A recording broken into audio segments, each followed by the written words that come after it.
Bismillahirrahmanirrahim. Assalamu alaikum. Dear students of 9th class, how are you all?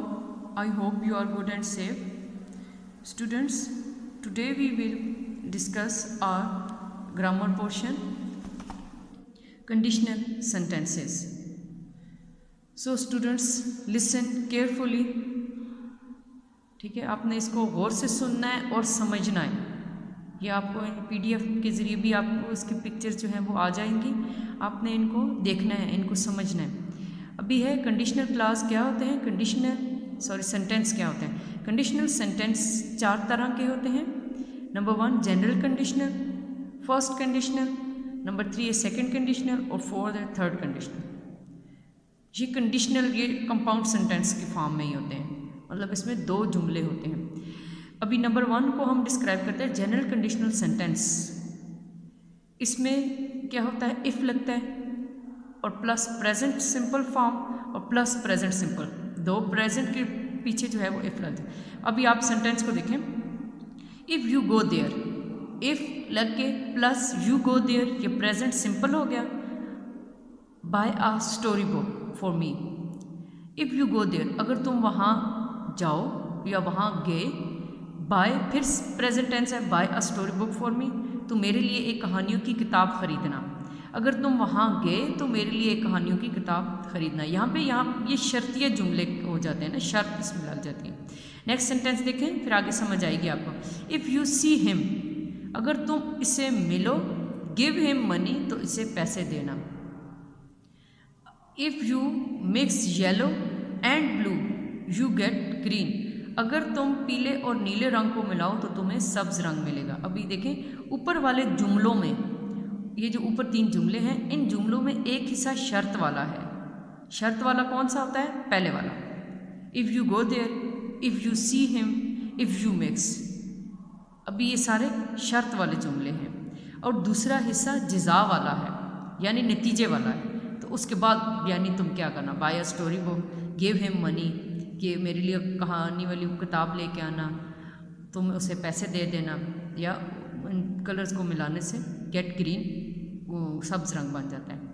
अभी कहते हैं इन दोनों हिस्सों का तर्जुमा प्रेजेंट सिंपल टेंस में करते हैं। इन दोनों को हम प्रेजेंट सिंपल में बनाते हैं। इस किस्म की बनावट वाले हम जुमले कब बनाते हैं, हम उस वक्त बनाते हैं जब हम किसी आदत या आम सच्चाई के बारे में बात करना चाहें। जब हम कोई आम सच्चाई के बारे में बात करें, मतलब सिंपल सी बात हो, ठीक है, आम रूटीन लाइफ की बात हो। इसका आपने फार्मूला ये याद रखना है। जनरल कंडीशनल सेंटेंस में क्या होता है, इफ़, उसके बाद प्रेजेंट सिंपल होती है, फिर प्रेजेंट सिंपल होती है। सेकंड देखें, फर्स्ट कंडीशनल, इसकी सेकंड है इफ़, इसमें सिंपल प्रेजेंट और प्लस फ्यूचर और प्लस फर्स्ट फॉर्म लग गया। अगर मैं बाहर गया तो एक अखबार खरीदूंगा। If I go out I shall buy a newspaper, अगर तुम पढ़ोगे नहीं तो तुम इम्तिहान में पास नहीं होगे। If you do not study you will not pass the exam, अगर बारिश हो गई तो हम बाहर नहीं जाएंगे। If it rains we shall not go out. अब इनका क्या तरीक़ाकार है, देखिए ऊपर वाले जुमलों में शर्त वाले हिस्से का तर्जुमा प्रेजेंट सिंपल टेंस में होता है, यानी शर्त वाला जो हिस्सा है ना वो प्रेजेंट में होगा, और जो बाकी जो दूसरा है आखिर वाला है, जिज़ा वाला, ये नतीजे वाला हिस्सा है, उसका तर्जुमा फ्यूचर सिंपल में हो जाएगा, सिंपल फ्यूचर टेंस में हो जाएगा। इस किस्म की बनावट वाले जुमले हम उस वक्त इस्तेमाल करते हैं जब इस बात का इम्कान हो कि कोई सूरत हाल शर्त वाले हिस्से में मुश्किल में पेश आएगी। इस किस्म के जुमलों के दोनों हिस्सों के आखिर में, उर्दू में इसके इस जुमले जो है ना सेकंड वाला फर्स्ट कंडीशनल में, इसमें गा गी गे आएगा आखिर में। देखिए अगर मैं बाहर गया, खरीदूंगा, बारिश होगी, गा गी और गे आता है। इससे हमें पता चलेगा कि इसका आखिर वाला जो होगा वो फ्यूचर सिंपल फ्यूचर होगा और पहले वाला जो होगा वो प्रेजेंट वाला होगा, ठीक है। सेकंड कंडीशनल है इसका third point, if plus simple past simple plus would plus first form. If he got up earlier, अगर वो जल्दी जाग गया, उठ जाता, he would not be late for work, वो तो उसे काम से देर ना होती। अगर वो जल्दी उठ जाता, got up second form of verb है, पास्ट टेंस है। और he would not be late for work, अभी वुड लगा के फर्स्ट फॉर्म में वुड जो होगा ना, वुड, शुड, शैल, विल, इनके साथ हमेशा फर्स्ट फॉर्म लगती है। फिर नेक्स्ट है, if I did not feel so tired I would come out with you, अगर मैं इतनी थकावट महसूस ना करता तो मैं तुम्हारे साथ बाहर आता। ठीक है, ऊपर वाले जुमलों में, यानी ये जो अभी हमने जुमले पढ़े हैं, इन जुमलों में शर्त वाले जुमले का तर्जुमा पास्ट सिंपल में, जबकि आखिर वाला जो है या जज़ा और नतीजे वाले हिस्से का तर्जुमा वुड के साथ पहली फॉर्म से किया जाता है। ऐसी बनावट के जुमले हम इस वक्त इस्तेमाल करते हैं जब गैर हकीकी मौजूदा यानी जब प्रेजेंट टेंस का जिक्र करना चाहें। इस किस्म के जुमलों के दोनों हिस्सों के आखिर में ता, ती और ते आता है। ये देखें, इसके आखिर में देर होती, बाहर आता। ठीक है, इन जुमलों के आखिर में ता, ती और ते आए, वो जो हैं वो हमारे सेकंड कंडीशनल में आ जाते हैं। उसमें पास्ट, सिंपल पास्ट लग के वुड लगा के फर्स्ट फॉर्म वाला हमने लगा देना है। फिर है number 4 third conditional. Third conditional में क्या है, if plus past perfect plus would have plus third form.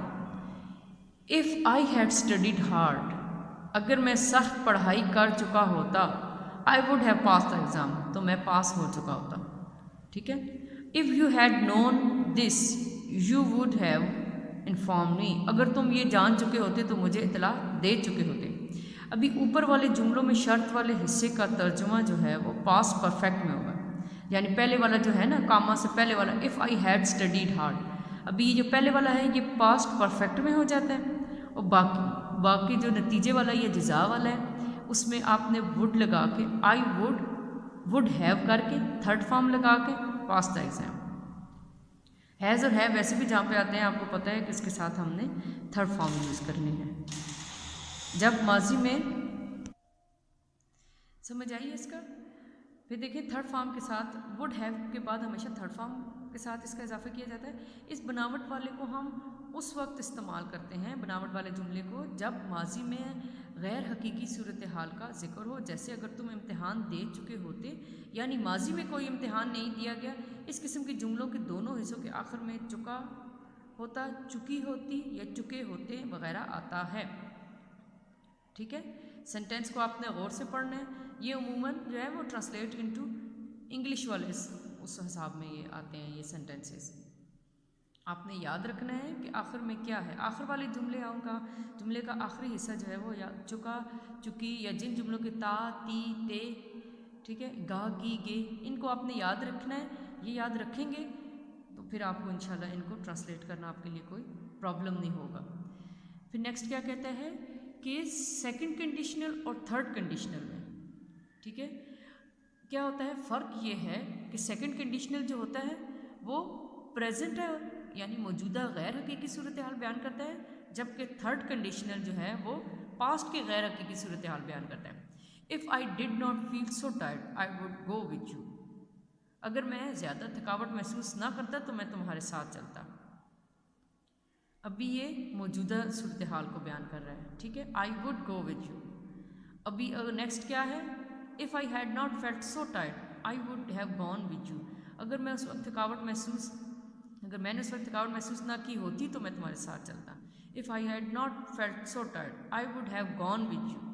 ऊपर वाला जो नेक्स्ट सेंटेंस है वो हमारा प्रेजेंट मौजूदा गैर हकीकी सूरत हाल को बयान करता है, और नीचे जुमले में देखें तो इसका जो जज़ा वाला हिस्सा है ना वो माजी की गैर हकीकी सूरत हाल को बयान करेगा।